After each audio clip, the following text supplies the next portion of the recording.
After much anticipation, Donald Trump sat down with podcaster Joe Rogan today in an interview that can only be described as an absolute disaster. Now, Joe Rogan's podcasts usually run pretty long, but this interview was almost 3 hours. And we know that whenever Donald Trump opens his mouth, it is bound to backfire. But the longer this interview went on, the crazier it got and the more deranged Donald Trump was. And Joe Rogan could certainly tell. With one specific moment that we are going to check out, Donald Trump stunned Joe Rogan into silence, revealing just how dumb he is with one of the craziest statements Donald Trump has made in the entire campaign. Rogan was so shocked, and we are going to get into it all. But before we do, if I could quickly ask you to leave a like on this video, and if you enjoy our channel and haven't already, to hit that subscribe button. It really goes a long way, and it means the world to me. Now let's get into some of this interview. He said, oh man, Trump's going to go to war with us. He was with Bush when they went stupidly into the Middle East.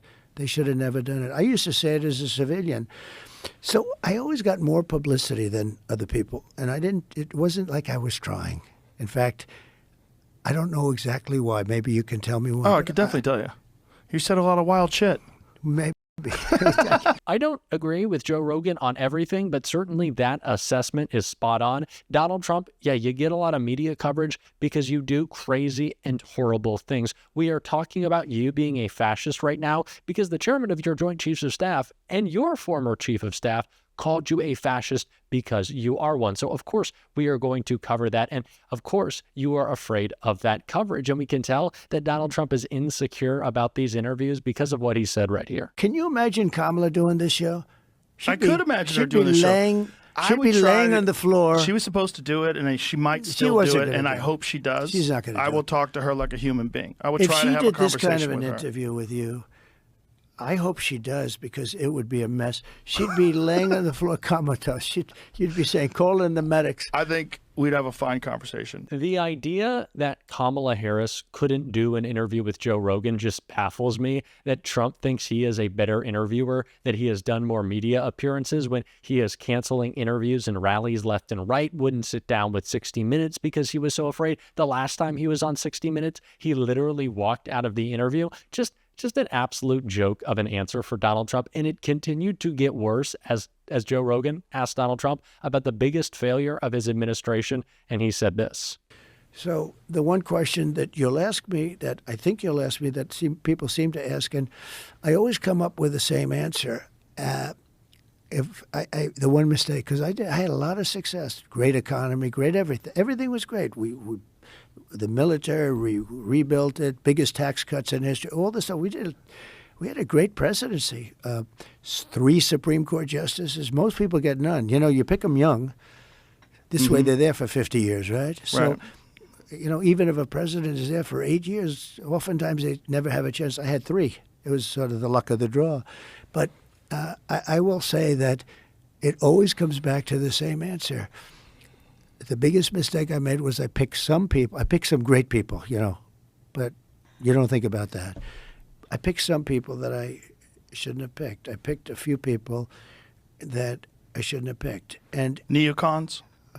Trump has really enjoyed being asked this question lately, so much so that he has gone out of his way to bring it up. He continues to say the biggest failure of his administration, not COVID, not his attack on our democracy, not his destruction of our economy. No, it was the people he put around him, even though he said before that he has the best people. And he's saying that because 40 out of 40 of his cabinet officials haven't endorsed him. His former chief of staff said that he was a fascist. So many former Trump officials have come out against him. And so he is trying to deflect by saying, no, they were just bad people. It's not that they observed me and realized how terrible I was. He is trying to rewrite history, and we cannot allow him to. And he tried to again when talking about Hillary Clinton in this clip right here. Do that.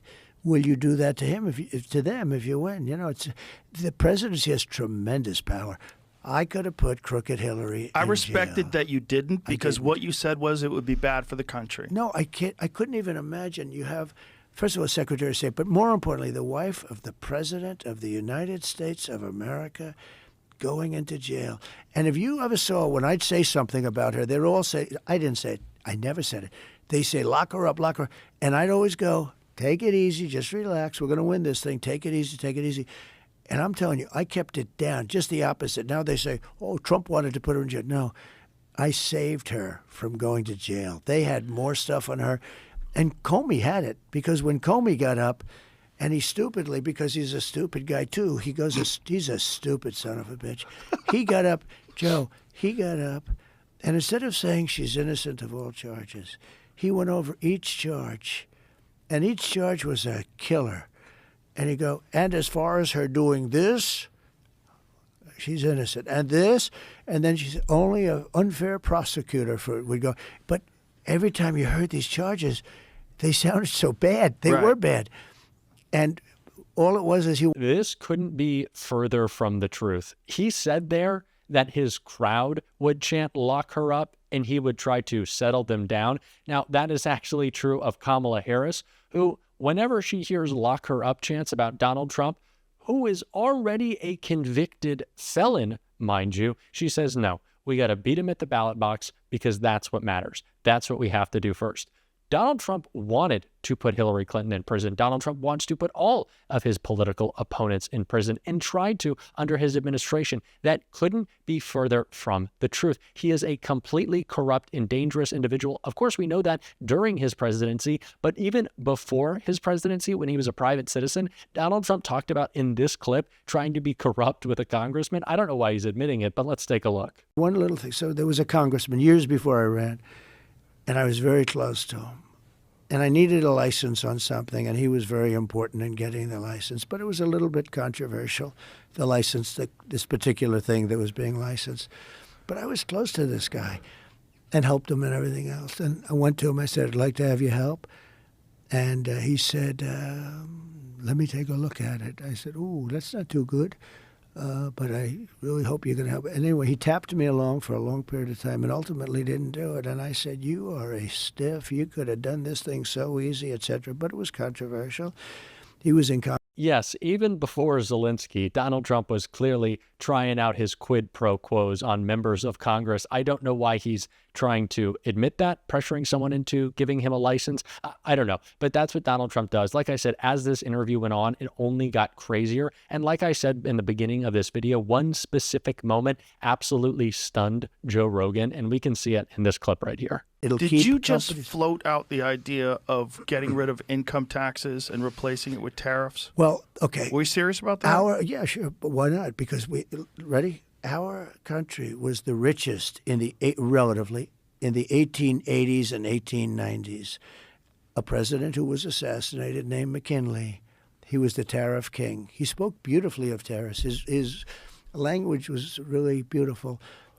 We will not allow the enemy to come in and take our jobs and take our factories and take our workers and take our families unless they pay a big price. And the big price is tariffs.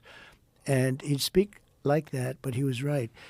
And then around in the early 1900s, they switched over stupidly to, frankly, an income tax. And you know why? Because countries were putting a lot of pressure on America. We don't want to pay tariffs. Please don't. Believe me, they control our politicians.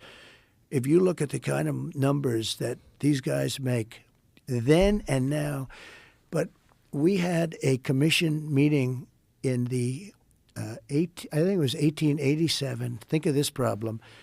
We were so rich. We had so much money. We didn't know what to do. So they set up a blue ribbon commission on tariffs.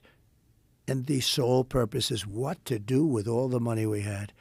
We were so rich because we were taxing other people for coming in and taking our jobs.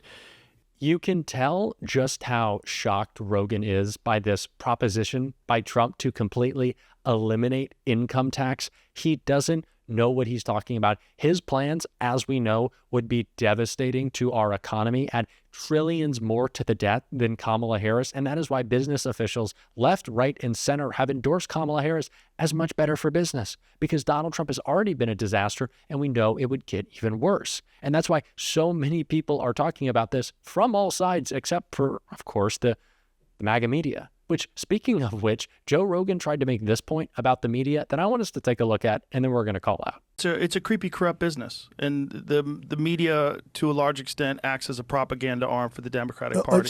It's not even believable. Yeah, it's bizarre to watch, and most young people, I think, are aware of it. I think most boomers still, unfortunately, read the newspapers and believe in CNN. But it's getting younger. Let me Yes. tell you, it's getting for us, for a conservative. Yes. And I consider myself a person. It's the internet. It's because the internet's giving so. people information that they're not getting from anywhere else. And they like the Very Fine People hoax, the Russiagate hoax, all these different things that they've done. They tried to pin on you. That's like, it's a clear distortion of what you actually said. The bloodbath hoax. Yes. I was talking about Yes. the auto industry. Yes. It's Yes. a bloodbath because Japan and course. China are taking our auto. And I Yes. said, it's a bloodbath. They said, he used the word bloodbath. He said, if you don't win, somebody, it's going to be a bloodbath that's because right, they're going to that's take over. right. Yeah, that's exactly what you It's a said. terrible thing they do. But that's the problem with propagandists, because they take things out of context, and ultimately what they do is they diminish their own credibility because people don't want to listen to them anymore because they see that they've done that and they recognize what's going on and they feel insulted. Their intelligence is Well, getting look at insulted. the ratings. To say the media is biased towards liberals and Democrats when the biggest three podcasts of Tucker Carlson, Joe Rogan, and Candace Owens, all Republican, the biggest news outlet, Fox, Republican, we see conservatives dominate the media. Joe Rogan is on the biggest podcast in the world, and Donald Trump is on it.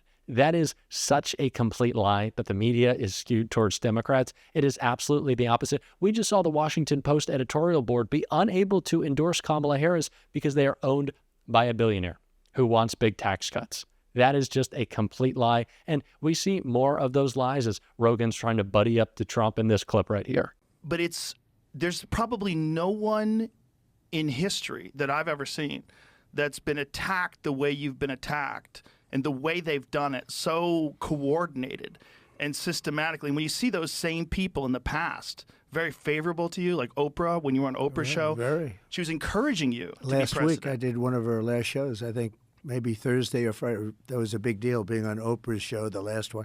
And I was like one of the last shows in that final week. Again, Rogan isn't some sort of independent journalist in this conversation with Trump.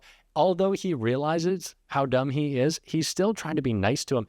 Donald Trump is the most attacked person in history. Donald Trump is the person who has been held accountable the least in history. The fact that he has been able to get away with all of the crimes that he has is still stunning to this day. He's not attacked. We're just trying to hold him accountable. And Donald Trump has used his power and corruption to make sure he can't at all costs. But again, we have to continue to make sure that we fight to hold Donald Trump accountable, to hold all of MAGA accountable. And my generation cares again about that so deeply because we know that we cannot have a future run by MAGA and run by corrupt individuals like Donald Trump. But Trump doesn't seem to understand that, and you'll understand why in this clip.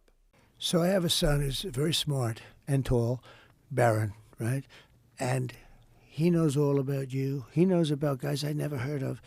He said, Dad, you don't know how big they are. They're big. You know, he told me how big. I said, who the hell is he? Like Ross. I did. He said, Dad, he's a great guy. I mean, guys that are doing, it's a whole new world out there. It's a different world. And But, you know, I'm on TikTok now. Congratulations. And I've done really well. No, but you know the crazy, have you seen the numbers?